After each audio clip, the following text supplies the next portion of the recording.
Before we begin talking about the different types of open-ended questions, you might be wondering, how do I even go about framing a question so that it's open-ended? How can I be sure that I know what my go-to phrasing should be? Although it's not always the case, typically your open-ended questions are going to begin with how, what, why, or a variation, because it's really more a statement, but it elicits the same type of response, is to start with tell me. You can see the examples on the slide here give us a pretty good idea of what these open-ended questions might look like. You can also see that the responses to these questions aren't just going to be one word or a short phrase. How did you feel about that? What was that like for you? Why do you think that is? Tell me more about that. The client will really need to think, open up. They can't just give you a quick, simple answer. Well, in some cases they probably could, but typically this is going to push them to not do that and to really reflect and engage in more conversation with you about their thoughts, their feelings, and their typical behaviors.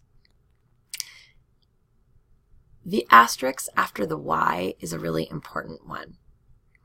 The more that I have practiced counseling and learned about motivational interviewing, the more I aim to avoid using why questions with clients.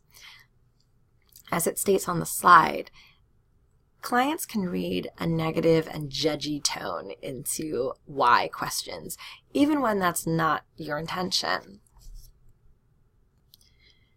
Think how easily a client who is already anxious about being in counseling or about the relationship with a counselor could read the wrong tone into a question like, why do you think that? Why did you make that choice? Why did you pick that number? Although you might just be trying to elicit useful information, the client might feel that you are basically disagreeing with their choices and demanding an explanation for why they made them. Most often, you can flip a why question around with a simple change in phrasing.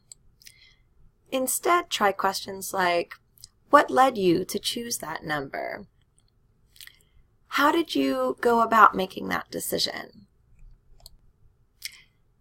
Tell me what makes you think that. Of course, there are many other varieties and variations, but hopefully that gives you an idea of how you can get to the why, which you'll often want to do without using that phrasing. And it very quickly softens the tone of the question and makes it sound more like a question of curiosity and just an invitation to explain and elaborate instead of a potential accusation. So just something to keep in mind as you work on forming your open-ended questions. And also remember, you don't need to be perfect at this, especially not in the beginning, but do try to approach your dialogues with your clients with these ideas in mind and with a goal of focusing on open-ended questions.